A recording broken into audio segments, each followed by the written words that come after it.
So connotations and denotations of terms में हम पहले कंसेप्ट समझेंगे, right? What is connotations and what is denotations? So connotations here, if you would see in the first point, yes, as Gayatri is here mentioning that sir, connotations in it is in the depth meaning. Okay, so let's understand here what did it mean. So connotations of a term that refers to the emotional and the cultural associations that a word carries beyond its literal meaning, right? So many of the examples has been given it here. Connotations can be the positive, negative, or neutral. It depends upon the context, cultural, and the personal experiences as well. Okay, so what the word means here, the home here has a positive connotations for the many of the peoples. Might be some thinking about the home, it is comfort, it is security, it is belonging. और किसी के लिए हो सकता है home जो है, it who has experienced trauma or abuse at home, the word may have a negative connotations. So connotation, it depends upon that what experiences you have been, right, what the cultures you have been. So context क्या है? सो हो सकता है हमारे लिए वो उसका मतलब कुछ और है, आपके लिए उसका मतलब कुछ और हो सकता है, right? In the same way, the another example can be taken it here to understand the connotations, which is freedom. So freedom has a positive connotations in the many of the cultures, right? As it represents this ability to express or ability to speak without any restraint, right? So or for somebody, it can be also experienced social or economic operations, right? So the word have the different perspective, right? So from what perspective that you are taking this word, it depends upon their cultures, their experiences. Many of the factors could be included. Okay, so like here, it is given the positive childlike, negative childish, positive confident, negative cocky. So basically positive or negative concepts, और या positive और negative या pro and cons होता है, हर एक सिक्के के दो पहलू होते हैं। In the same way here the connotation says कि कोई भी वर्ड है उसका आप कैसे यूज करते हो, या कोई वर्ड है उसको कैसे आप इंटरप्रेट करते हो, ये आप डिपेंड करता है कि आपने throughout the life what you had been experienced, किस कल्चरल में आप एसोसिएटेड रहे हो, ठीक है? So many of the factors have been involve in it. So this is the connotations.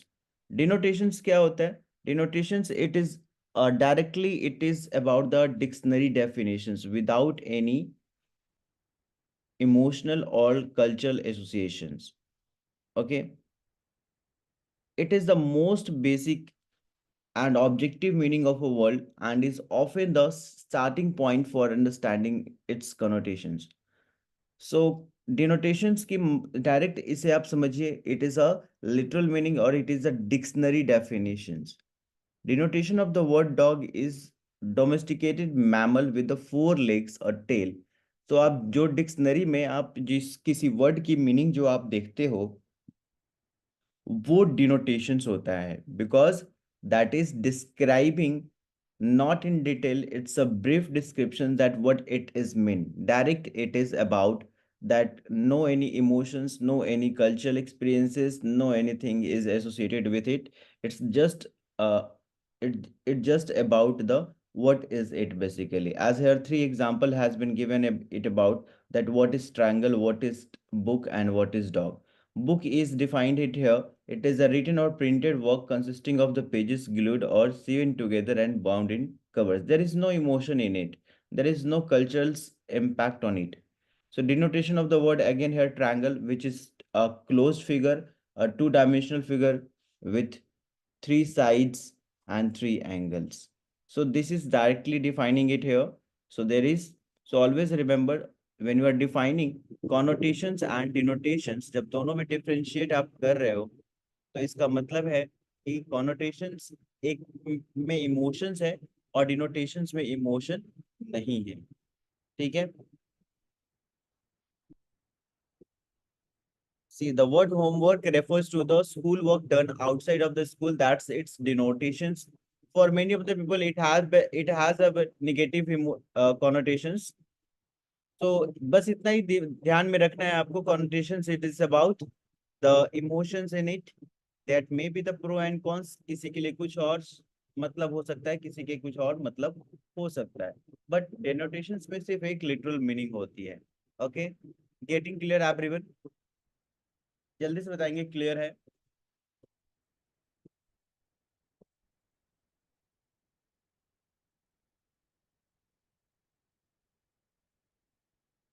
Yes.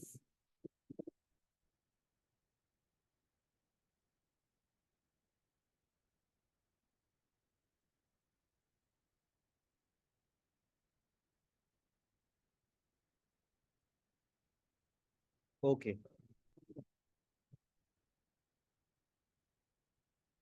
Now next जो है, मैं स्क्रीन शेयर कर रहा हूँ और different concepts we are going to learn. ये लॉजिकल रीजनिंग चल रही है, प्लीज ध्यान में रखिएगा। लॉजिकल रीजनिंग हमने स्टार्ट किया था, उसको एंड कर रहे हैं। तो एंड करने में हमें,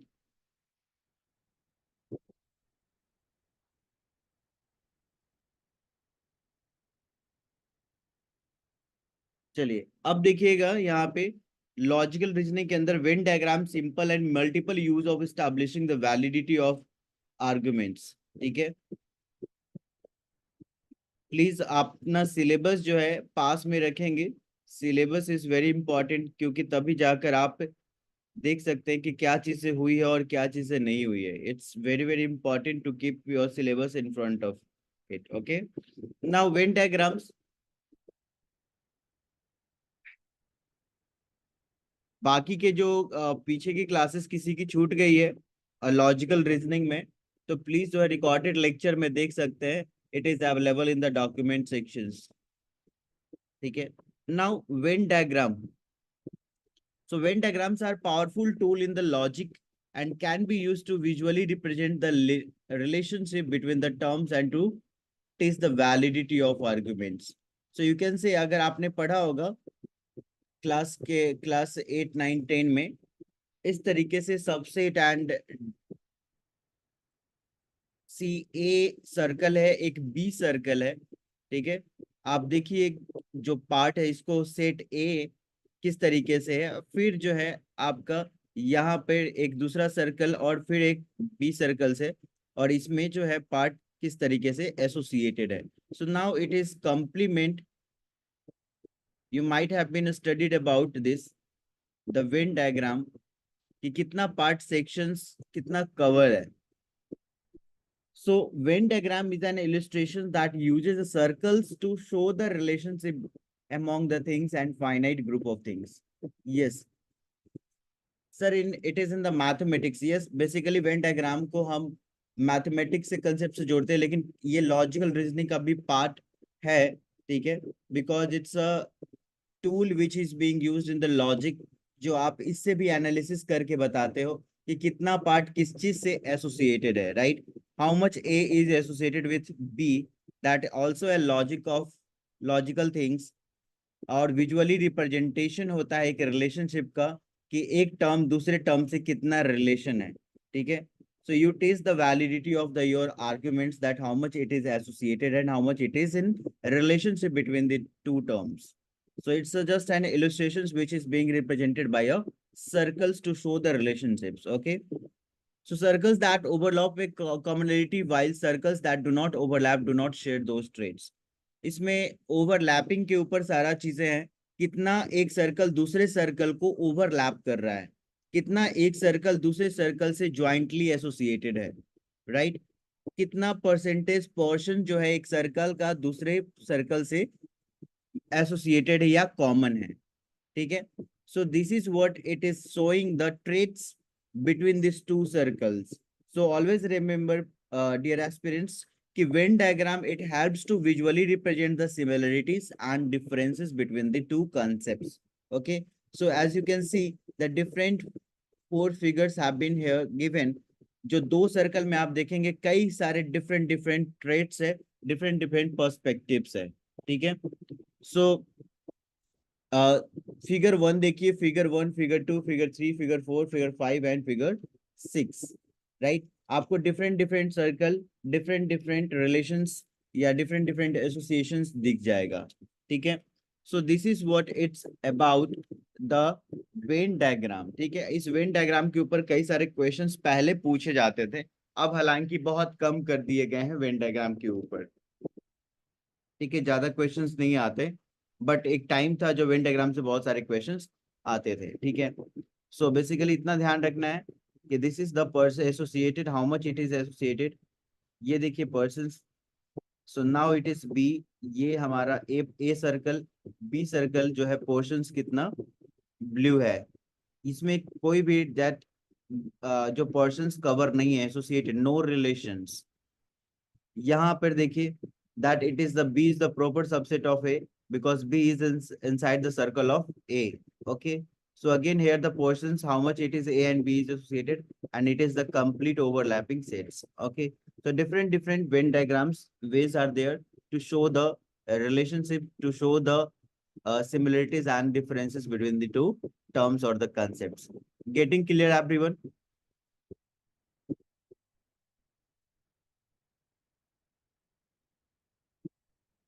Okay,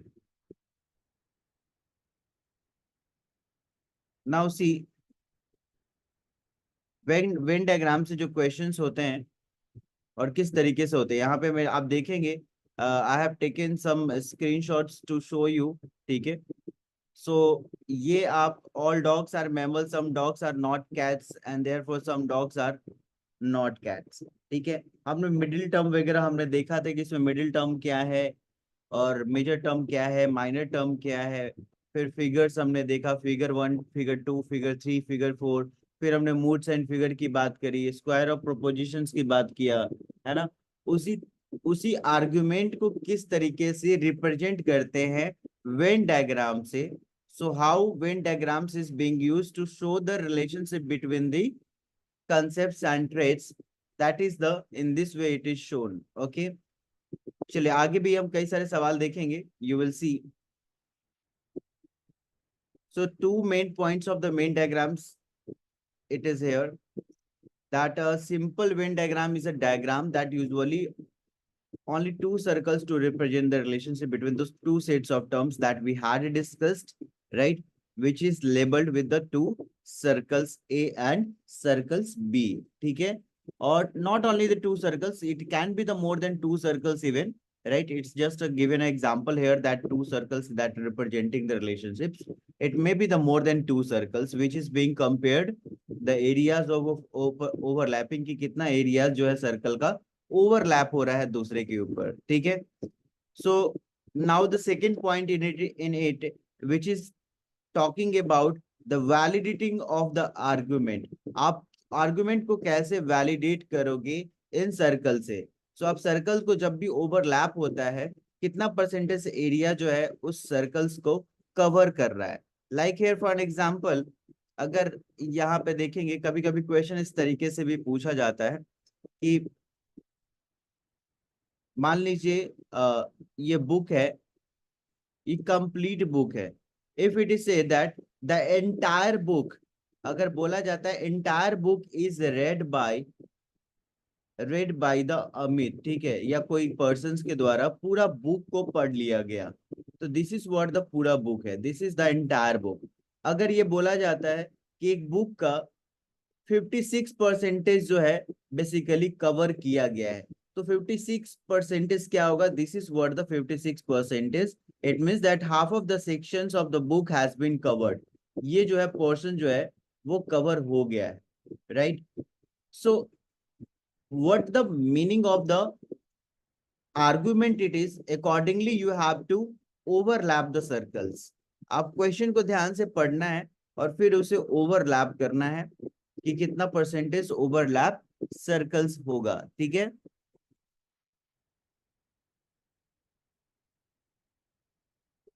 अब देखिएगा वेन डायग्राम, यहाँ पे मल्टीपल वेन डायग्राम्स क्या होता है। Multiple Venn diagrams on the other hand a diagram that uses the three or more circles that representing the relationship as we had discussed, कि सर्कल को आप, जरूरी नहीं है कि सिर्फ दो ही सर्कल हो, दो सर्कल से ज्यादा सर्कल्स हो सकते हैं। Many of the things that you have might been gone through this images, like ये एक ये क्रिकेट है, दिस इज व्हाट ये आपके हॉकी है, और this is what it is, football. ये तीन सर्कल्स है, इन तीनों सर्कल का रिप्रेजेंटेशन परसेंटेज में दिया हुआ है, right. Now accordingly you have to make it a diagrams, through it you can solve many of the concepts and clear, ठीक है, आप क्लियर कर सकते हो। जैसे all A is B, all B C, all C is D, so all A is D, क्या ये argument सही है या गलत है?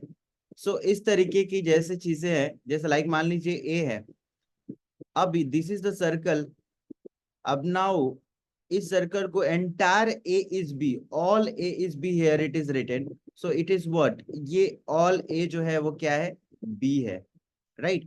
Now all B is C, so entire B is C, ये भी क्या है, all B is C, right? Now again here it is represented as all C is D. So like the figure it will be made all A, B, C, D like this.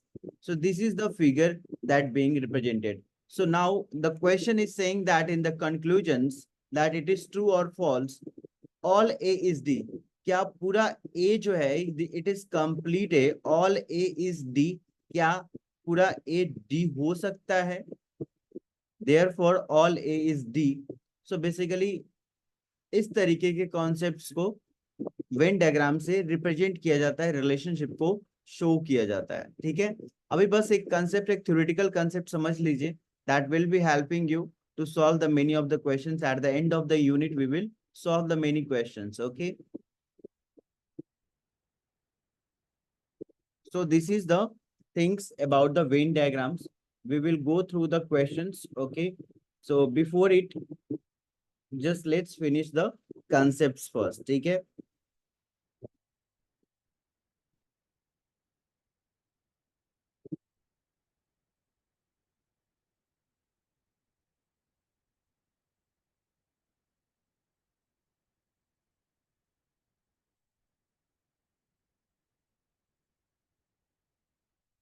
Now logical reasoning में हमारे पास दूसरा concept है, ठीक है, और इसको ध्यान से पढ़िएगा, it is very important because Venn diagrams वाले क्वेश्चन तो आप देखकर समझ सकते हैं और कर सकते हैं।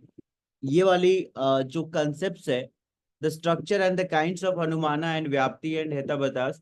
सो फैलेसिस यहाँ पे जानना बहुत जरूरी है, what is fallacies and what are the different types of the fallacies. और उस फैलेसिस के अलावा भी हमारे पास जो है बेसिकली अनुमाना, प्रमाणा, ये सब चीजें आपने पढ़ा होगा। तो कैसे स्टार्ट करें यहाँ पे, ये इंपॉर्टेंट है। So have you been gone through sometimes कि व्याप्ति क्या होता है, अनुमाना क्या होता है, इन्फेरेंस क्या होता है, फॉलिसिस क्या होता है, everyone have you been ever going, कभी आपने anumana is comparison, okay.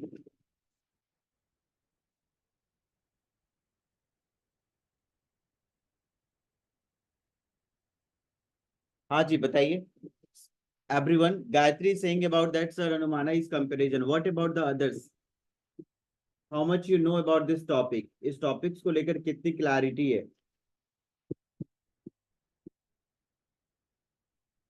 Kind of the predictions, okay, yes, kind of the predictions, okay, all right.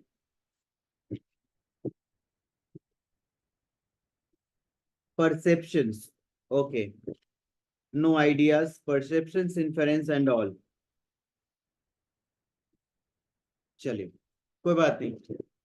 बहुत सारे फैलिसिस हम देखने वाले हैं, ठीक है, और vyapti, structure and all we will be looking for it. Let's start it here with the anumana, ठीक है। पहले हम अनुमाना देखते हैं, उसकी टाइप्स देखते हैं, टाइप्स ऑफ अनुमाना देखेंगे, और फिर हम आगे चलकर फैलिसिस पढ़ेंगे, ठीक है। सो अनुमाना इज व्हाट, एक अनुमाना हिंदी शब्द है, ठीक है, जिसका मतलब इंग्लिश में क्या होता है, इन्फेरेंस, ठीक है। इन्फेरेंस कहने का मतलब that the it is a way of knowing something through reasoning, ठीक है। अनुमान लगा के भी ज्ञान की प्राप्ति की जाती है, ठीक है। आप किसी चीज का अनुमान लगा के कोई चीजें आप जान सकते हो, so this is the anumana, right. So anumana is the process of arriving at a new idea और the conclusion based on the existing knowledges. आप कोई चीजें अनुमान लगाते, लाइक फॉर एग्जाम्पल, अगर बहुत काले बादल है, तो आप उस काले बादल से अनुमान लगाओगे क्या, कि बारिश होगी, सो इसका मतलब it has given you some knowledge, ठीक है।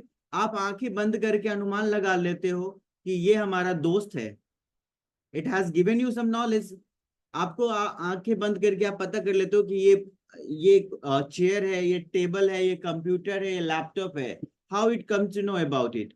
So you are at the conclusion based on the existing knowledges or the information through the anumana, that it arrives at a new idea or conclusions through anumana. Okay, so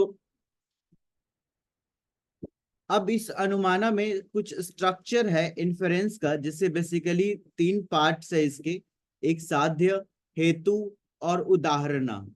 ठीक है, अगर आप देखेंगे कि अनुमाना में तीन एलिमेंट्स इंपॉर्टेंट है, जो कि एक है सब्जेक्ट, जिसको हम साध्य बोलते हैं, रीजन दैट इज हेतु, एंड एग्जाम्पल दैट इज उदाहरण। ठीक है, सो इसके अलावा भी बहुत सारी चीजें हैं। तो आगे बढ़ते हैं थोड़ा सा और देखते हैं कि क्या हेतु होता है, क्या उदाहरण होता है। जब भी देखिएगा हेतु का मतलब रीजन, ध्यान रखिएगा बेसिकली ये वर्ड दिया रहता है, लेकिन आपने नहीं पता होगा तो प्लीज आप नोट डाउन करते हुए चलेंगे कि हेतु का मतलब रीजन, साध्य का मतलब सब्जेक्ट, और एग्जाम्पल दैट इज उदाहरण। ठीक है, सो बेसिकली अनुमाना में तो वैसे 5 एलिमेंट्स होते हैं, लेकिन यहाँ पे आपको 3 एलिमेंट्स का मेंशन किया गया है, तो हम 5 एलिमेंट्स लेटर ऑन देखेंगे। ठीक है, अभी जो एलिमेंट्स दिया है उसे हम समझ लेते हैं, फिर हम 5 एलिमेंट्स देखेंगे। ठीक है, so type of the inference, अनुमाना क्या होता है ये समझ में आया, जहां से एग्जिस्टिंग चीजों का नॉलेज, आप नॉलेज तक पहुंच सकते हो और किसी चीज का कंक्लूजन या न्यू आइडियाज जनरेट कर सकते हो on the base of the existing information. Okay, that is anumana. Now some types of the inferences of anumana in the Indian logics are purvavat, sheshavat. ठीक है, तो पूर्वावत क्या होता है basically, everyone? So this type of the inference is based on the observations. ध्यान रखिएगा, this type of inferences it is on the observation that a particular effect always allows a particular cases. For an example, we can infer that it will rain based on the observation that dark clouds have been appeared in the sky. This has been the case in the past. अब देखिए पूर्ववत का मतलब, कहने का मतलब ये है कि आपको कैसे पता कि काले बादल अगर हैं आकाश में, if there is dark clouds is being appeared in the sky, how do you know that there will be the rain? बारिश होगी, ये कैसे पता आपको? इसलिए पता क्योंकि ऐसा प्रीवियस एक्सपीरियंसेस है आपका, ऐसा पास्ट में हो चुका है, आपने अनुमान लगाया था और वो साबित हो गया था। So based on the past experiences, based on your observations, it has been happened in the past, so accordingly you are inferencing in this time also that there is a dark clouds in the sky, so definitely there will be the rain. Okay, so this is what the purvavat. Yes, Shikha is giving the great example that sir, like 2024 in the Lok Sabha elections, Modi can get अब की बार 400 पार, like the slogans. Yes, so basically वो पीछे की past experiences के आधार पर आप एक अनुमान लगा रहे हो। This is the purvavat, that according to the time and the experiences in the past आप किसी चीज का अनुमान लगाते हो, राइट? Getting clear about the purvavat everyone?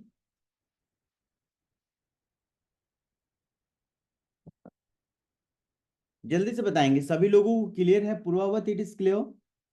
एक एक कंसेप्ट को ध्यान में देखना है, और नहीं समझ में आए तो जरूर पूछना है कि सर पूर्ववत नहीं समझ में आया, दूसरा एग्जाम्पल हो सकता है क्या? तो आपको बेसिकली ध्यान से पूछना है, अगर नहीं पूछेंगे तो समझ नहीं आएगा, तो फिर दिक्कत हो सकती है। ठीक है, इसीलिए this all things are very very important, that what it is about. ठीक है, अब ये अनुमाना किसका टाइप से अनुमाना हम डायरेक्ट हम कैसे पढ़ने लगे ये भी इंपॉर्टेंट है, हम बाद में देखेंगे। जो अभी हमारे पास सामने है उसे पढ़ लेते हैं, फिर हम बताएंगे कि अनुमाना भी किसी का टाइप है। जिस तरीके से हम अनुमाने की टाइप्स पढ़ रहे हैं, the types of the anumana that we are reading, in the same way अनुमाना भी किसी का टाइप्स है। Anumana is also the types of something which will be discussed later. ठीक है, अभी सिर्फ हम अनुमाना क्या है और उसकी टाइप्स क्या है वो पढ़ रहे हैं। नाउ सेकेंड है हमारा शेषावत। So sheshavat, it is the posting in the time or the posterior in the time. It is in English basically. So Sheshavat, this type of the inferences is based on the observation of the effect and then inferring the cause. For example, if you observe the smoke, we can infer the presence of fire as well. So here the example, it is in the Sheshavat, which is given about the fire and the smoke. ठीक है, अगर हम smoke को observe कर रहे हैं, कहीं दूर, बहुत दूर है और कहीं से धुआं निकल रहा है, इसका मतलब है अगेन हम अनुमान लगा सकते हैं कि कहीं पे आग लगी हुई है, राइट।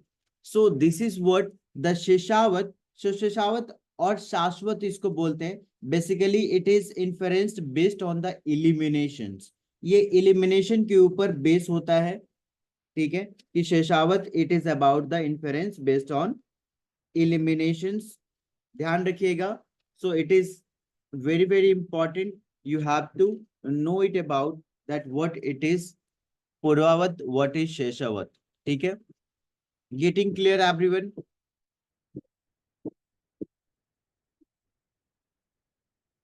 ओके, किसी चीज का इफेक्ट और उसकी कॉज से पता करना। ठीक है, जब यहाँ पे जैसे ही कॉज आता है, कॉज एंड इफेक्ट आएगा, वो क्या होगा? शेषवत आएगा। ठीक है, क्या? कॉज एंड इफेक्ट, कारण और इसका प्रभाव जैसे ही अगर आपको दिखने लगता है, that it is basically cause and effect में क्या है? So you have observe the smoke and you are inferring the presence of fire. ठीक है, so that is the sheshavat. Now, coming to the another types of the Anumana, which is here the Samanyato Drishti.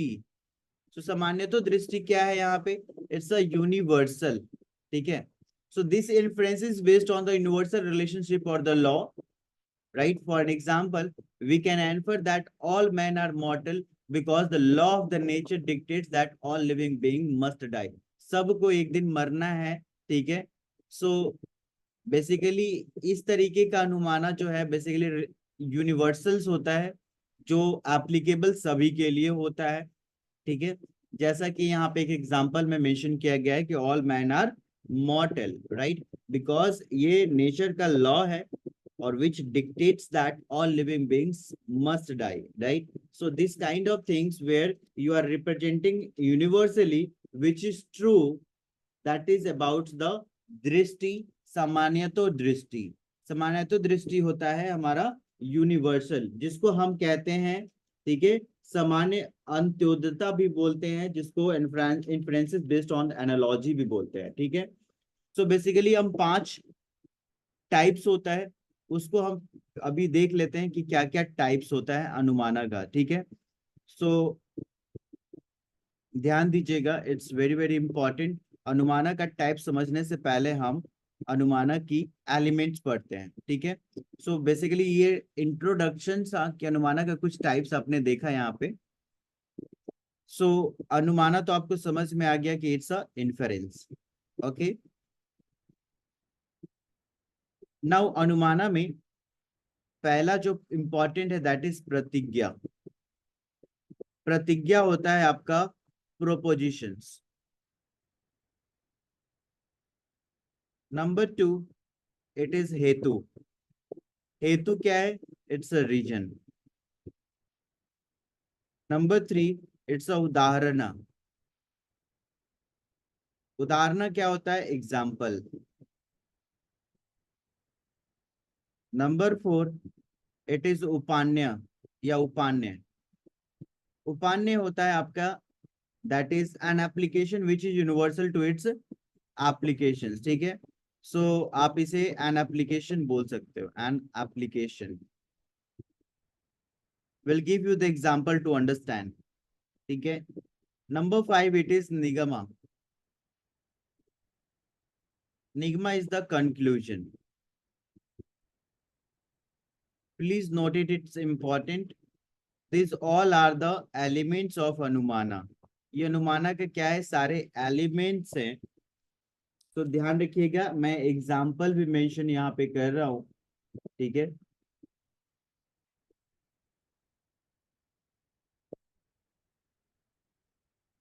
Everyone example देखेंगे. Example से आपको सारी चीजें समझ में आएगी. नंबर 1 का प्रतिज्ञा का एग्जाम्पल क्या है. अगर मैं कहूं कि this hill has fire, this hill has fire, that is a basically प्रतिज्ञा विच इज अ प्रोपोजिशन जो दिख रहा है. ठीक है. The hill has, this hill has fire. ये number 1. Number 2, because it has smoke, because it has smoke, तो ये क्या है फिर, दैट इज अ रीजन. ये हमारा रीजन है जिसको हम हेतु बोलते हैं. ठीक है. हेतु इज ऑलवेज अ रीजन, ध्यान दीजिएगा, it's a reason. Now third, it is about उदाहरणा. तो उदाहरणा क्या हो सकता है, जैसे एग्जांपल के लिए आप बोल सकते हो कि जिस तरीके चूल्हे पे जो आग लगती है, उसी तरीके से whatever has smoke has the fire. Whatever has a smoke has fire. This is what the udaharana, which is example. Number 4, उपमा. सॉरी, उपमा कह रहे, उपान्य. उपान्य basically it's an applications, right. So उपान्य, this hill has a smoke which is invariably associated with the fire. ठीक है. सो वो चीजें बेसिकली उपान्य होता है. ठीक है. And the last, it is nigma. Nigma, it is a conclusion. So you can say that therefore this hill has a fire. So this all, ध्यान दीजिएगा, this region is the hetu, udaharan is the example, upanya is at its applications, which is executions, the practical level, and nigama is the conclusions. You are drawing the conclusion the based on all the propositions. ठीक है. प्रतिज्ञा, हेतु, उदाहरण और उपान्य जानने के बाद आप फाइनली निगमा पे आओगे, जो आप लास्टली कंक्लूड करोगे. Right. What the basically it's the concluding the things. Getting clear, everyone? It's a simple propositions, then it is about the region, then it is giving some examples, and upanya, that is the applications, and then its conclusion. Now very easy example that I would like to give you it here, कि मैंने बोला प्रतिज्ञा. ठीक है. प्रतिज्ञा basically मैंने किया कि इस बार के जो बैच 6 के जो एस्पिरेंट्स हैं, ठीक है, बैच 6 के जो हमारे एस्पिरेंट्स हैं, ये सारे लोग नेट निकालेंगे. ठीक है. Like mostly the 70% of the aspirants will qualify the JRF. This is a propositions. एक प्रोपोजिशंस हमने लिया, right. Simple propositions I have taken it here that almost 70% of the aspirants will qualify the JRF from the June 2024 UGC NET exam, right? Reason क्या बताया? What the reason I have given? Because the aspirant attendees in the classes are more. The aspirants are very much laborious, right? They are doing the smart work. They are doing the greatest scores. ठीक है. So depending upon the scores, we can say that कि हाँ वो लोग निकाल सकते हैं. ठीक है. This is a basically we can give a reason. Now उदाहरण के लिए हम कई सारे किसी 2 एस्पिरेंट्स या 3 एस्पिरेंट्स का उदाहरण ले सकते हैं कि they are showing their great performance, right? So you can give some examples to show, to make your propositions more strong, right? Next, it is upanya, the applications. So application, it is on the ground level, how much it is executed, right? So you will show the real life example which is being executed, right? जिसका एक application हो, जिसका एक execution हो, right? That is what it's upanya. And the lastly, the nigama, that conclusions which you would come to the all propositions, you will inference that definitely they will qualify the exam. Almost 70% they will qualify, right? So this is what all the above four, which is showing the proposition that how much it is valid, and the nigama, which is showing the conclusions or drawing the conclusion based on the all four, the which we had gone through the four elements, that is propositions, reason, example, and applications. Hope things are clear. It is clear, everyone?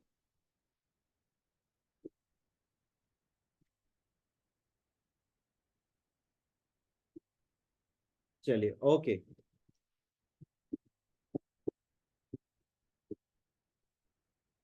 Now types of अनुमाना देख रहा था, ठीक है। Types of अनुमाना में लिख लीजिए point, will all the proposition comes as a positive conclusion sir. Mohammad Abbas कह रहे हैं कि सर जरूरी है कि सारे प्रोपोजिशन जितने हमने पढ़ा, चाहे वो प्रोपोजिशन रीजन हो, एग्जाम्पल हो या एप्लीकेशन हो, सो कंक्लूजन तक पहुंचना हमारे अनुमान के अकॉर्डिंग, ठीक है। So whatever we are influencing, it doesn't mean that कि इट इज ट्रू, बट ये एक नॉलेज को प्राप्त करने का एक जरिया है। अनुमाना जो है, एक अनुमान से भी बहुत सारी चीजें नॉलेज गेन की जाती है, ठीक है। आप ब्लाइंड पीपल को देखना, blind peoples have a faith. हम लोग आंख आंख होने के बाद व्यापार करते हैं, लेकिन जिनके पास आंख नहीं होते हैं वो भरोसा करते हैं, ठीक है। उनके भरोसा से ही व्यापार चलता है, ठीक है। तो basically they have the more influences, वो अनुमान लगाते हैं कि हाँ नाइट की अभी रोड पे ट्रैफिक नहीं है, हम रोड क्रॉस कर सकते हैं। समवन इट जो है, अब देखना जिनकी आंखें नहीं है, वो सारे अनुमान पे ही बेस होता है। वो किसी चीज का प्रोपोजिशन बनाते हैं, उसे रीजन देते हैं, उदाहरण उनके लिए सामने होता है, उपान्य होता है, ठीक है। तो उपान्य भी बेसिकली एप्लीकेशंस होता है। लाइक एक person is a blind, a person is a blind, एक पर्सन ब्लाइंड है और उन्हें एक प्रपोजिशन बनाया कि हमें कुछ कहीं से हमें गेन करना है कुछ चीजें, ठीक है, या रोड क्रॉस करना है। एग्जाम्पल के लिए हमें एक रोड क्रॉस करना है, तो रोड क्रॉस करने के लिए आप उसे बहुत सारी चीजें उसमें एलिमेंट्स इन्वॉल्व होगी, ठीक है। आप अनुमान लगाओगे कोई चीजें कि गाड़ी आ रही है नहीं आ रही है, ठीक है। आप कई सारी चीजें आप उसमें एसोसिएट करोगे और तब फिर जाकर कंक्लूजन्स पर आप पहुंच पाओगे कि फाइनली जो है basically you have cross the road. So the many of the elements which has been included in the Anumana, the all the elements comes together and give you the proper evidences to inference based on the experiences, based on the past, okay, based on the regions, based on the examples, based on the applications, okay, so you can better inference. Now to try to understand the types of the Anumana, Anumana की types समझिए कि क्या होती है। अभी हमने elements देखा था सिर्फ, टाइप्स ऑफ अनुमाना। अनुमाना के टाइप्स हमने अभी एक दो देखा, राइट। एक है आपका दैट इज स्वार्थानुमान, स्वार्थ अनुमान, ठीक है, स्वार्थ अनुमान। सेकेंड दैट इज पार्थ अनुमान, पार्थ अनुमान, ठीक है, पार्थ अनुमान या पार्थानुमान बोल सकते हो, स्वार्थानुमान बोल सकते हो, स्वार्थानुमान, पार्थानुमान एंड पूर्वत अनुमान, पूर्वत अनुमान। फोर्थ शेषावत या शाश्वत अनुमान, and the five that is we had been here, ये आपका बेसिकली सामान्य अंतोदा, ठीक है, सामान्य अंतोदा, ठीक है। ये पांच आपके अनुमान होते हैं, ये लॉजिकल रीजनिंग्स में हम पढ़ते हैं, ठीक है। सो बेसिकली इन सब का मतलब क्या होता है, तो इन शॉर्ट हम बस रिवाइज कर रहे हैं, बाकी आपको सारा डिटेल एक्सप्लेनेशन किया हुआ है रिकॉर्डेड लेक्चर्स में, ठीक है। तो in short it is I am writing in the bracket that what is swarthanuman, swarthanuman it is inference of oneself, inference of or yeah inference for oneself. What is parthanuman, पार्थानुमान, it is inference for others. What is Purvavat? Purvavat, it is inference based on the past experiences. Inferences based on past experiences. ठीक है, of universal fact between the two things, or you can say the past experiences के ऊपर आप inference करते हो. शेषावत और शाश्वत, that is inferences based on elimination. Inferences based on elimination.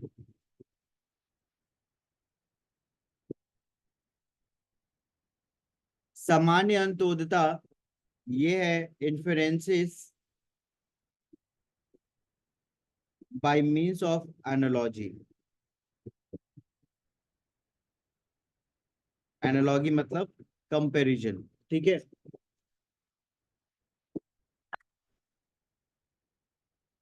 सो यहाँ पे स्वार्थ अनुमान, that is the inferences for one self. जब आप खुद से आप अपने आप से अनुमान करते हो, right, when you are influencing from your self, जब आपके अंदर आत्मा से आपके अनुमान लगाती है. जैसे आपके कोई बीमारी होती है तो आपको पहले ही पता चल जाता है कि मुझे सर्दी आने वाली है या मुझे कफ आने वाला है. ठीक है, you know it your self about your bodies, right, कि what is happening inside of your bodies. You can influence about your self. Influence for one self के लिए जो होता है उसे हम क्या कहते हैं, स्वार्थ अनुमान. स्वार्थ मतलब स्वयं का लिए. ठीक है, बोलते हैं ना कि स्वार्थी है, अपने आप की ही देखता है. तो अपने आप वाला जो चीजें है ना, उसको स्वार्था से आप जोड़िए. That if you are influencing for one self, ठीक है, दैट इज कॉल्ड स्वार्थ अनुमान.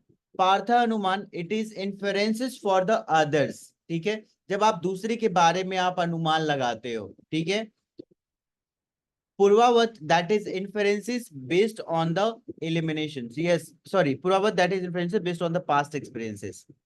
Yes, self predictions, you can say. Then self prediction, that is Swartha Anuman. ठीक है, when you are prediction about the others or inferencing about the others, that is Partha Anuman.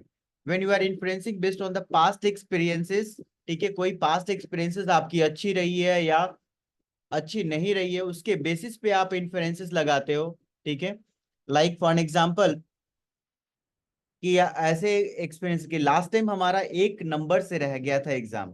ठीक है, और इस बार और अच्छा जाएगा, यानी based on the best of the past experiences which you have given in the December 2023 exam. So उसके basis पे आप जून 2024 का इन्फ्लुएंस कर रहे हो कि इस बार हमारा एग्जाम किस तरीके से जाएगा. ठीक है, so that is the on the basis of the past experiences when you are influencing, that it is called purvavat. और sheshavat, it is about the inferences based on the eliminations. When you are doing some kind of the eliminations, जब elimination techniques को use करके आप अनुमाना लगाते हो, तो that is शेषावत. that remainder part जो बच गया है, बाकी सारी चीजों को आपने हटा दिया और बाकी जो बच गया उसके बेसिस पे आप इन्फ्लुएंस करते हो, that is शेषावत और शाश्वत. द लास्ट इट इज सामान्य अंतोदता. ये है बेसिकली एनालॉगी. एनालॉगी का मतलब होता है कंपैरिजन. जब आप एक चीज को दूसरे चीज से कंपेयर करके अनुमान करते हो, सो दैट इज सामान्य अंतोदता. When you are comparing with two things or more than two things and then you are inferencing, then it is called सामान्य अंतोदता. It is clear everyone? Clear है? If in anyone having any points doubts, then please make it a clear about it. ठीक है, clear जरूर होना चाहिए. ठीक है, there should not be any doubt. So please इसको लिख लीजिएगा. It is very very important. Now आगे बढ़ते हैं. अच्छा, इसके पहले हमने आपको बताया था कि अनुमाना की एलिमेंट्स तो हमने पढ़ लिया, अनुमाना की टाइप्स हमने पढ़ लिया. अब ये अनुमाना कहाँ से आया है ये जानना जरूरी है कि from where it has been anumana. अब अनुमाना से पहले प्रमाणा है. ठीक है, वैसे पहले आपको प्रमाणा बताना चाहिए था लेकिन हमने अनुमाना बता दिया, बट कोई बात नहीं. प्रमाणा या प्रमाण, ठीक है, प्रमाण मतलब सबूत होता है, एविडेंसेस, जिसको प्रमाणा भी बोलते हैं। सो इंडियन लॉजिक में प्रमाणा वाज गिवन बाय वत्स्यायन, ठीक है, वत्स्यायन। वत्स्यायन ने ये टर्म दिया था, दैट कोइन्ड बाय और गिवन बाय वत्स्यायन, ठीक है। Vasan has given the praman or pramana as a source or means of valid knowledge, right? The source of knowledge or pramana, that it means of valid knowledge.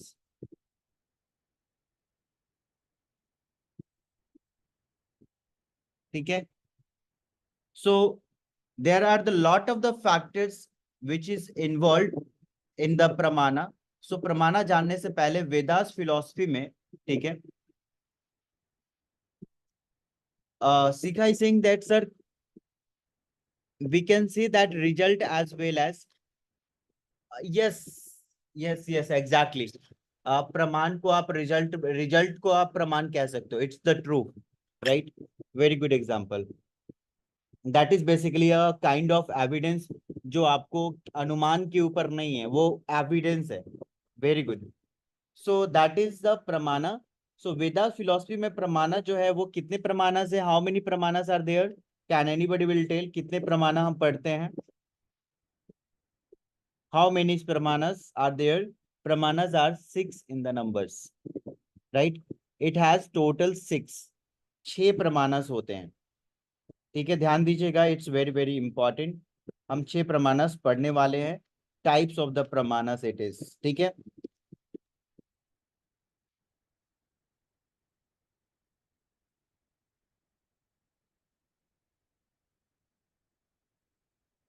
Number 1, प्रत्यक्ष और perceptions. प्रत्यक्ष और perception,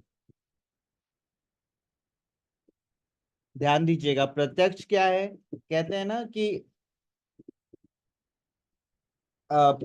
basically मुझे कुछ प्रत्यक्ष का वो dialogues है कि प्रमाण के लिए प्रत्यक्ष की आवश्यकता होती है, या किसी इस तरीके से बोलते हैं, राइट।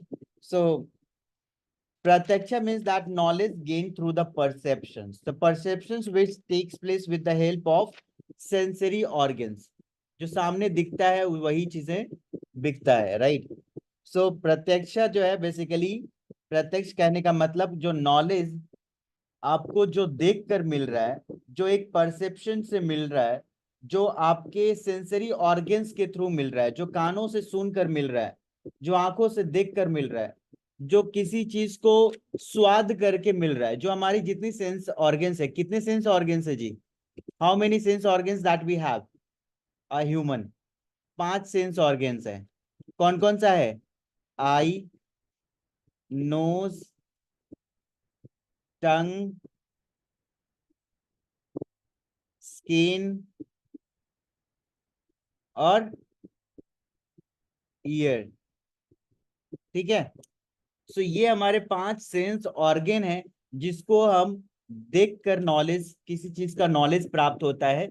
ये बॉटल है, ये लैपटॉप है, ये मेरा दोस्त है, ये मेरा परिवार है, right. That it is with the eye. Nose से आपको सेंस पता चलता है, दैट यू नो दैट किस चीज का ये स्मेल है या किस चीज की ये खुशबू है, ठीक है। You gain the knowledge through the nose also, right. By tongue मतलब टेस्ट से आपको भी पता चलता है कि that how much it is sour and how much it is sweet, right. किसी चीज की टेस्ट पता चलता है। स्किन से भी आपको that if it is any one it is touching, you know that कि हाँ क्या चीजें, basically what kind of the touch it is, right. So you can feel it. Next that is year. So basically आप audio सुनकर, अपनी कानों से सुनकर, उससे भी आप नॉलेज प्राप्त कर सकते हो। सो प्रत्यक्ष it is about the perceptions which is gaining the knowledge from the help of sensory organs. जो आप सेंसरी ऑर्गन्स के हेल्प से जितने नॉलेज आपको मिलता है उसे कहते हैं प्रत्यक्ष, ठीक है। Getting clear everyone?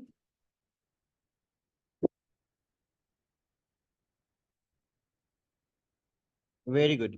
नेक्स्ट जो है, दूसरा जो है हम प्रमाणा पढ़ रहे हैं, टाइप्स ऑफ प्रमाणा में। द सेकेंड टाइप ऑफ प्रमाणा, इट इज अनुमाना। और अनुमाना मैंने आपको बता चुका है कि इट्स अ इन्फेरेंस। जो आप अनुमान लगाकर we you are inferring the joy in a person by the seeing the person's laugh. आप किसी को हंसते हुए देखकर यह अनुमान लगा सकते हो कि वो बहुत ही खुश है। ठीक है, सो दैट इज अ अनुमान लगाना, आइडिया लगाना। सो अगर धुआं है तो आग भी होगा, ये भी एक क्या है, अनुमान है, राइट। बाय द फिजिकल और the emotional pain you can see the person is crying और पर्सन इज लाफिंग।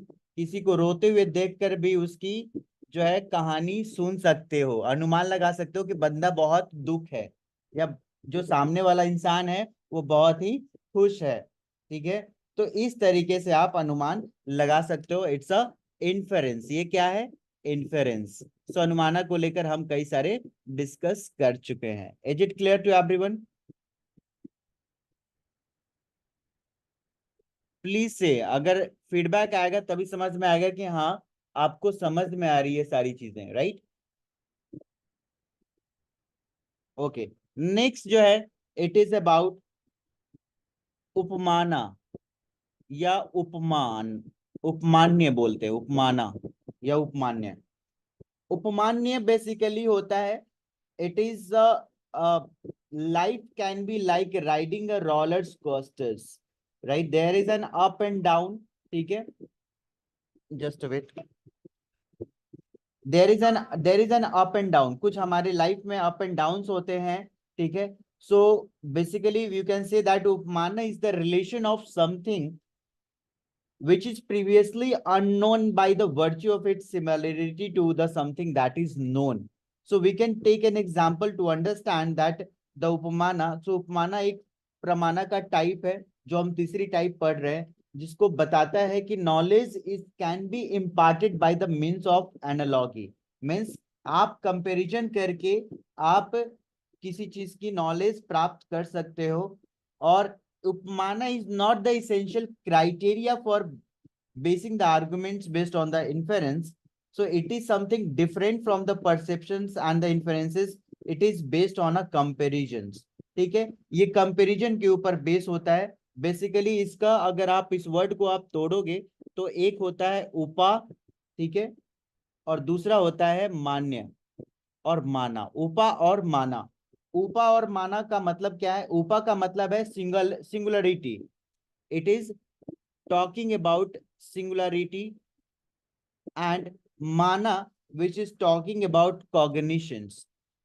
माना का मतलब होता है cognition, right? So this kind of the knowledge can be acquired by the perception of similarity between the two different objects of knowledges. So it is what the inference which based on the comparisons, right?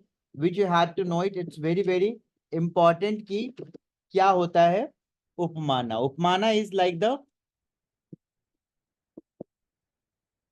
comparison करके या similarity को देख के आप knowledge gain करते हो, right? Like for example, if A and B are similar, so through knowing about the similarities, you can gain the knowledge. Through knowing about the differences, through comparing between the two things, you can gain the knowledge. So similarity हो, comparison हो, differences हो, इन सारी चीजों से भी knowledge gain किया जा सकता है। ये भी एक क्या है, उपमाना है। ठीक है, getting clear everyone? So similarities, differences, and comparison is the upamana, right? Yes. So everything, everything's not a gold. Yes. ठीक है, आप कई सारी चीजों को कंपैरिजन करते हो। ठीक है, आप बहुत सारी चीजें को के ऊपर आप सिमिलरिटीज देखते हो।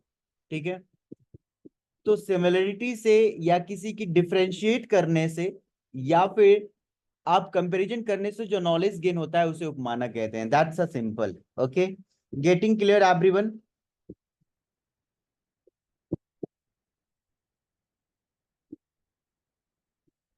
चलिए नंबर फोर टाइप ऑफ प्रमाणा. Number type of four pramana is called arthapatti. Arthapatti. So arthapatti basically the knowledge is gained through the seeing the relations, ठीक है, that between cause and effect. ये क्या है? अर्थपट्टी है हमारा, क्या है? कॉज एंड इफेक्ट है. It's a cause and effect, कारण और इसका प्रभाव. ठीक है. तो basically this form of knowledge can be gained from what we have seen or what we have heard. ठीक है. So basically एक example लेते हैं कि a healthy person when says that he doesn't sleep at night. So इस proposition से what we can postulate, ये postulate कर सकते हैं कि this person sleeps during this day. ठीक है.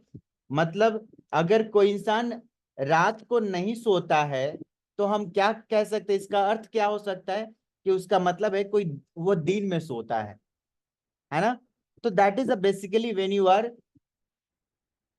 are deriving some meaning and knowing it is a cause and it is a effect, then by means it is known as arthapatti, right? Getting clear everyone? So gaining knowledge through seeing the relations between cause and effect is called arthapatti. Okay, everyone says it's clear or not clear hai?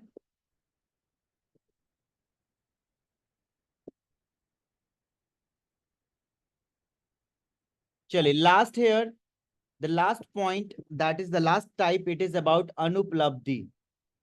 ठीक है. अनुपलब्धि. अनुपलब्धि क्या है? Everyone, what is in English? It says anupalabdhi को English में क्या कहते हैं?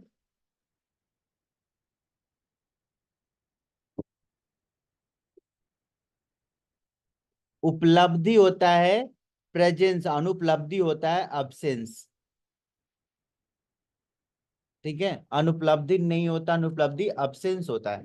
मतलब किसी चीज के ना होने से भी इट इज नॉट अवेलेबल सीखा, इट इज अनअवेलेबल. ठीक है. अनुपलब्धि उपलब्धि नहीं है, अनुपलब्धि है. It is unavailable. Okay.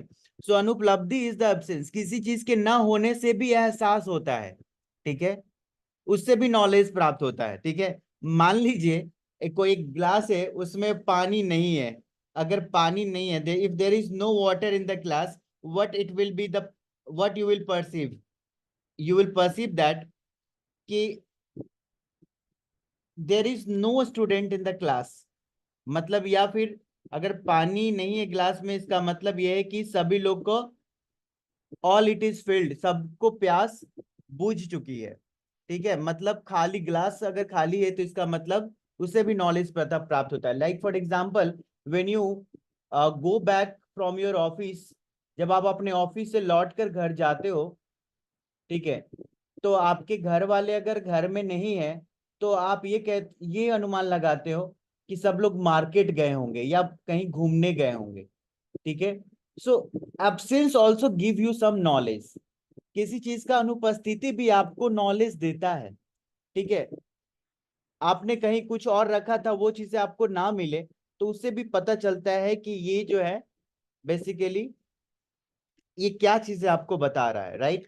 So अनुपलब्धि is the absence. So absence also teach you a lot. Absence भी आपको बहुत सारी चीजें सिखाता है. Right. Getting clear everyone?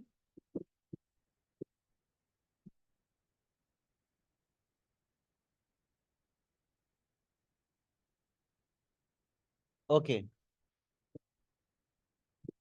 Very good. So please अभी सभी लोग कमेंट में टाइप ऑफ अनुमाना लिखेंगे. सभी लोग लिखेंगे, एवरीवन. तभी जाकर हम छुट्टी करेंगे अभी आज. टाइप ऑफ अनुमाना कमेंट बॉक्स में लिखिए अच्छे से, जो हमने अभी आपको बताया है. ठीक है. सभी लोग टाइप करेंगे, स्टार्ट टाइपिंग एक साथ. ओके. टाइप ऑफ, अच्छा 6 टाइप हमने बताया था क्या? हमने टाइप कितने, 5 टाइप बताया था, 6, अच्छा 6 प्रमाणस बताया था. Right. It was 6 in numbers. Right. So what we had gone through,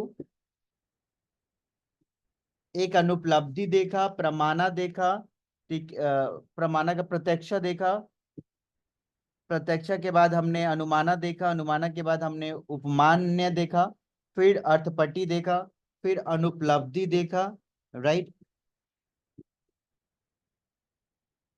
okay, अनुपलब्धि के बाद आप अनुमाना भी, यस, टाइप ऑफ अनुमानस। चलिए एक एक और नंबर से जा, शायद मुझे याद नहीं आ रहा, but will let's see and will show you, right. Yes, Lordis Terry has given here. Pratyaksha is a perception, अनुमाना inference. Please इसी को आप प्लीज आप लिखेंगे, सभी लोग टाइप करेंगे तभी समझ में आएगा. It will be cleared. Okay, types of अनुमाना बताएंगे,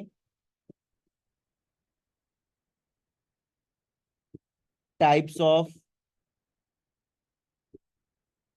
प्रमाणा बताएंगे, ठीक है, टाइप्स ऑफ प्रमाणा. ओके,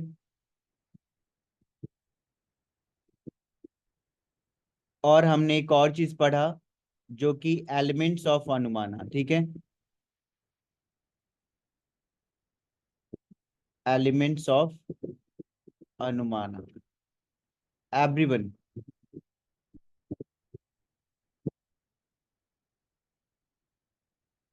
जल्दी से बताएंगे. एलिमेंट्स में क्या हमने देखा? एलिमेंट्स में हमने प्रतिज्ञा, दूसरा बताते जाएंगे, हेतु. Yes, very good. Lourdes Terry has given it here in the chat box. Elements of the Anumana, that Pratigya is the propositions, Hetu is the region, Udarana is the example. Very good. And number 4, that is yes, Upanya. Upanya is an application. And the last, that is Nigama, that is a conclusion. ठीक है. Types of प्रमाणा आपको हम बता चुके हैं, types प्रमाणा के क्या क्या टाइप्स है, ठीक है. सो बेसिकली इट्स अ प्रत्यक्ष. जल्दी से फटाफट लिखेंगे, प्रत्यक्ष बताते चलेंगे. प्रत्यक्ष के बाद हमने अनुमान, थर्ड बताएंगे एवरीवन. यस, इट्स अ उपमान्य. Fourth, that is it's a अर्थपट्टी.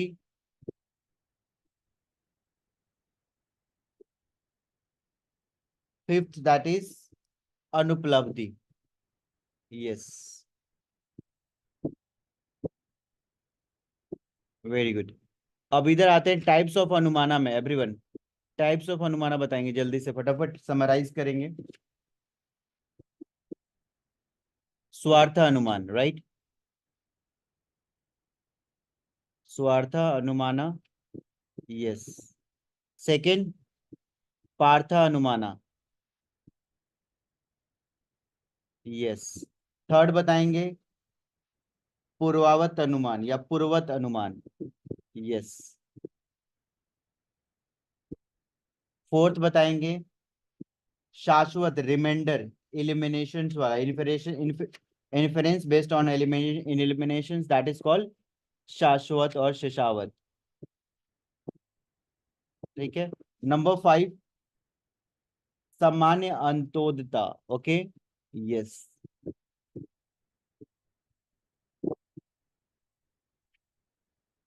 सामान्य अंतोदता, that is inference by means of analogy, comparison करके, ठीक है, जो इन्फरेंस करते हैं उसे हम सामान्य अंतोदता कहते हैं. सो होट सारी चीजें हमने क्लियर कर लिया, ठीक है. कुछ एग्जांपल्स, कुछ क्वेश्चंस इसके बेसिस पे हम करेंगे आने वाली क्लासेस में. सो क्लासेस की ड्यूरेशन बढ़ने से फायदा हुआ एवरीवन? क्लासेस की ड्यूरेशन बढ़ने से फायदा हुआ? यस. सो प्रमाणस तो बेसिकली मुझे जहां तक याद है 6 प्रमाणस होते हैं. विल मेक यू क्लियर, ठीक है. हमने 5 प्रमाणस डिस्कस कर लिए. अगर 6 होता है तो एक और मैं आपको बता दूंगा, ठीक है. चलिए, ठीक है. Okay, thank you to all, thank you so much. Will meet in the upcoming session and will discuss more about it and take the benefit of it classes की इसकी ड्यूरेशंस बढ़ा गई है, टाइमिंग को ध्यान रखें, क्लासेस ज्वाइन करें। So thank you to all, thank you so much. Okay.